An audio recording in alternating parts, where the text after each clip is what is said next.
The emergency family meeting had been called for 2 p.m. sharp on Sunday, with everyone required to attend. I walked into Mom and Dad's living room to find the entire extended family assembled like a tribunal, aunts, uncles, cousins and grandparents all seated facing Dad, who stood with his presentation materials. "Thank you all for coming," Dad began formally. "We've called this meeting to discuss a family investment opportunity that will benefit everyone, especially Jessica." My sister Jessica sat in the front row beaming. At 24 she'd always been the family princess, and her upcoming wedding had become the family's obsession. Jessica and David are planning their dream wedding for next spring. The venue alone costs $60,000, and with all the details Jessica has planned, we're looking at about $150,000 total. Murmurs of approval rippled through the room. This was Jessica's special day after all, and no expense was too great for the family golden child. "The challenge," Dad said, "is funding this celebration properly. But we've identified a solution that makes financial sense for everyone involved." He gestured toward where I sat quietly in the back corner. "As many of you know, Alex purchased a house 2 years ago in the Riverside district. It's a beautiful 3-bedroom colonial that's appreciated significantly since the purchase." I kept my expression neutral, watching my family discuss my property like it was a community asset rather than my personal residence. "Current market value is approximately $420,000, Dad announced proudly. "More than enough to cover Jessica's wedding expenses, with plenty left over for the newlyweds' future." Aunt Margaret raised her hand. "But Alex lives in that house. Where would he go?" "Excellent question," Dad replied smoothly. "Alex is 28, single, no dependents. A smaller apartment would be more practical. This house is too much space for one person anyway." I almost laughed at the irony. The house they were planning to sell had been my sanctuary for 2 years, bought with income from my software consulting business that they consistently dismissed. "But does Alex want to sell?" asked Uncle Tom, glancing back at me with mild concern. "That's why we're having a family vote," Dad explained. "This affects everyone, so everyone gets input.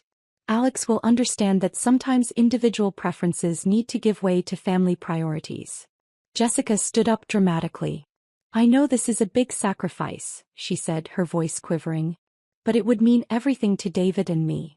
"It's not just about the wedding," Mom added. "It's about Alex making a smart financial decision. Selling now makes economic sense." The family nodded in agreement. They transformed my forced displacement into sound financial planning. "Let's vote," Dad announced. "All in favor of Alex selling the Riverside house to fund Jessica's wedding?" Hands shot up around the room. Aunt Margaret, Uncle Tom, both sets of grandparents, all my cousins. Even my 12-year-old nephew raised his hand. "Motion carries unanimously," Dad declared triumphantly. "Alex, we know you'll do the right thing for the family." I sat quietly watching them celebrate their democratic decision about my property.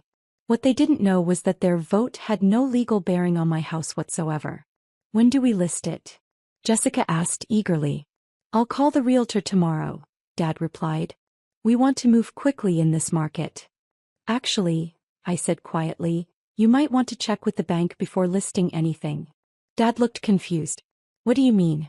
"It's a straightforward sale. Just some paperwork complications," I said vaguely. "Might be worth a phone call." The truth was that my house had been purchased through complex financing involving my LLC and commercial loan structures. Any attempt to list or sell the property without proper authorization would trigger fraud alerts with First National Bank, where I developed a strong relationship. "Paperwork can be sorted out," Dad waved dismissively. "The important thing is family unity. Jessica's wedding is a once-in-a-lifetime event." "Of course," I agreed. "Family unity is very important." The meeting disbanded with everyone congratulating Jessica. Several relatives stopped to thank me for my generous sacrifice. I drove home and spent Sunday evening reviewing my banking documentation. Then I sent a brief email to David Richardson, Senior Vice President at First National. "David, FYI, my family may attempt to list my Riverside property tomorrow without authorization. This would constitute attempted fraud. Thought you should be aware. Alex." His response came back within 10 minutes. "Thanks for the heads up. We'll flag the property for monitoring." Any unauthorized listing attempts will trigger immediate fraud protocols. Monday morning I was working when my phone rang. The caller ID showed First National Bank. Alex, it's David Richardson. We need to discuss your property situation immediately. What's happening? Someone attempted to list your house at 9 a.m. this morning. Used your father's contact information but claimed to have power of attorney for the sale. Our fraud department flagged it immediately. Power of attorney? Apparently he told the realtor he was handling the sale because you were financially overwhelmed and needed family assistance. The listing was submitted to EMS before we caught it. But it's been removed? Removed and flagged.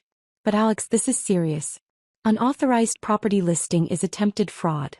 We're required to investigate.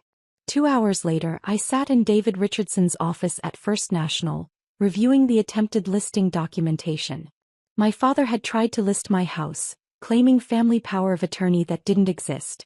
The realtor was suspicious, David explained. Your father couldn't produce title documents or prove legal authority. But he was insistent that this was a family decision. I didn't agree to anything. That's what our fraud department assumed. The question is how you want to handle this moving forward. What are my options? We can file a formal fraud report with law enforcement. Or we can treat this as family miscommunication and implement additional security protocols on your account. What kind of security protocols? Multi-factor authentication for property-related transactions.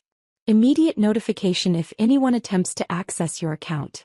A flag that prevents listing attempts without your authorization.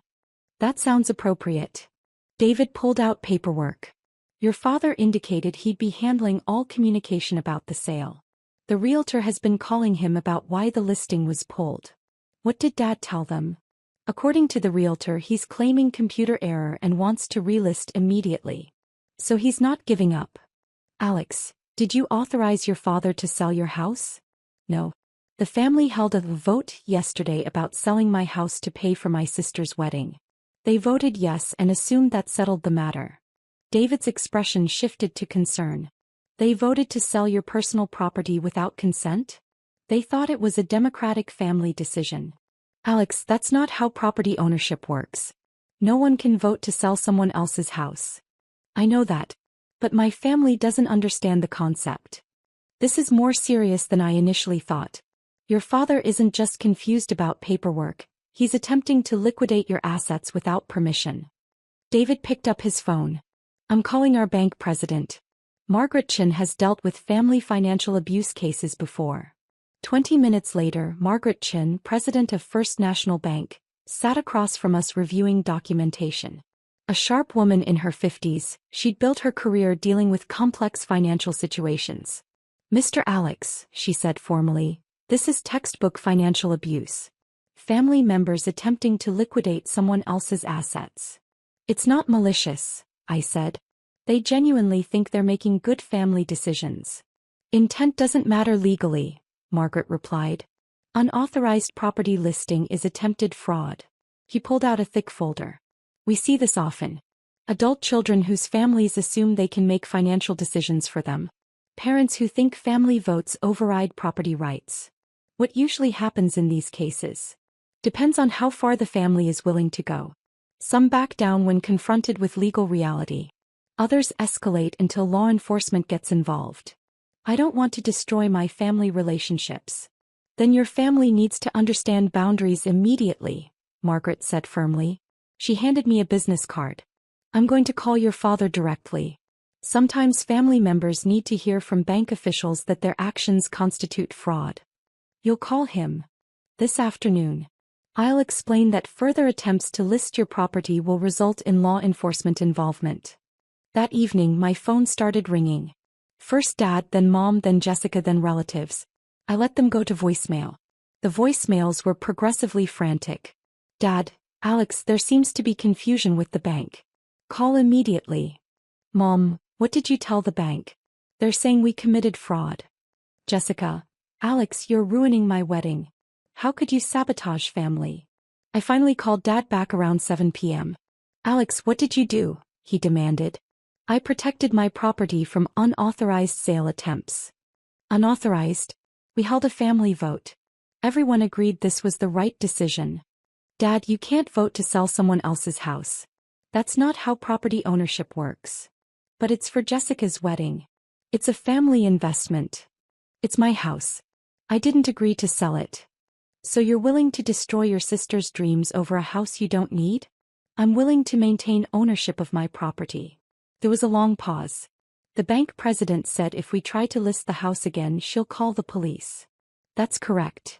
Alex, this is your family. We're not criminals. Then stop trying to sell my house without permission. But the wedding can be funded by people who actually have money to contribute rather than selling my assets. The conversation ended with Dad hanging up on me. Within an hour, my phone was buzzing with texts from extended family, ranging from disappointed to angry. Tuesday morning, Margaret Chen called with an update. Your father called 3 more realtors yesterday, trying to find one who would list the property. 3 more. All contacted us for verification when they couldn't confirm ownership.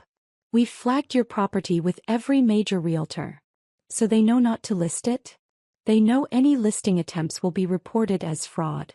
What about family?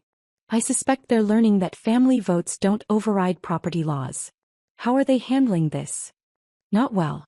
I'm being accused of destroying my sister's wedding. Classic financial abuse tactics. Making the victim responsible for saying no. It doesn't feel like abuse. It feels like family. Alex, families don't vote to liquidate each other's assets. Families don't attempt fraud when owner says no. She was right, but it didn't make the situation less painful. What happens next? That depends on your family.